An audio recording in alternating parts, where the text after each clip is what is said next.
This is a test of the emergency bearded broadcast system. Please stand by. I got so revved up about tonight's episode of Real Housewives of New Jersey that I had no choice but to activate the emergency bearded broadcast system. I would like to apologize in advance to those of you who do not watch Real Housewives of New Jersey, because that's what this video is all about. Danielle was quoted in Us Weekly magazine as saying, let me get the quote for you, "I don't feel as comfortable around heterosexual people as I do around gay people." I don't mean to be rude, but I'm not sure how comfortable the gay community is with you. I mean, after all, you were stripping, prostitution whore, you were fucking engaged 19 times? You fucking stupid bitch!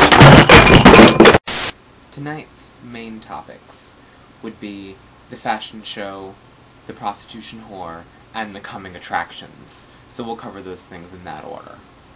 So Kim D has a fashion show, and she invites Danielle and Jacqueline and Teresa. I have never seen so many orange people in one place. It was like Willy Wonka and his Oompa Loompas were having a fashion show. Spray-on tans, and bumpets, and acrylic nails. I think Snooki was there. So Danielle shows up late, of course, with some hard-looking man. Kim G, I think his name was. And there's another man with her too, and she explains that it's her bodyguard. "This is my bodyguard. I brought him just in case anyone starts anything."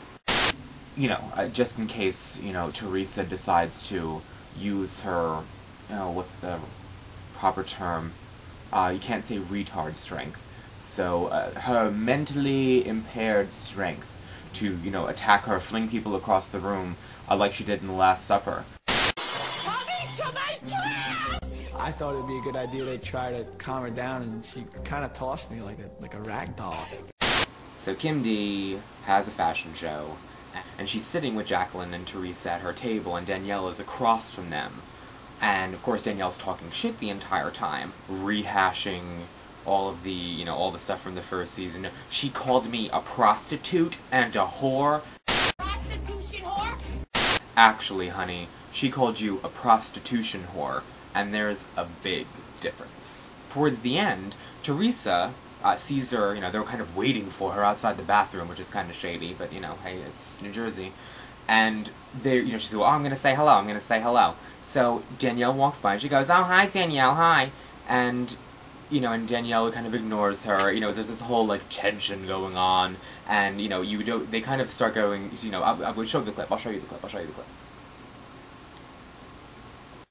You got me to that point. No, Teresa, you make your own decisions. No, honey. I kept my mouth shut. I don't want to call you honey bitch. Is that better? Is bitch better? That's a enough. You touch me? I blood press charges. Somebody with a knife in there. Get the away from me. I read your court records, Danielle. Everyone here is trying to be a winner in a losing game. Get her away from me! So that looks really exciting. Oof. I just can't wait for the next episode, to be perfectly honest. And it looks like Ashley kind of rips out Danielle's extensions, which I'm really excited to watch. I'm not gonna lie.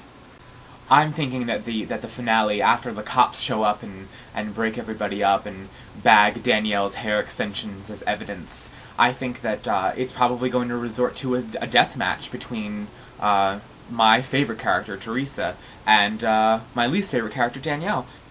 And if it came to that, I think Teresa would rip her head off. So next week, or is it, July 12th, I think, is the next episode, so stay tuned. It's gonna be a shit show, honey.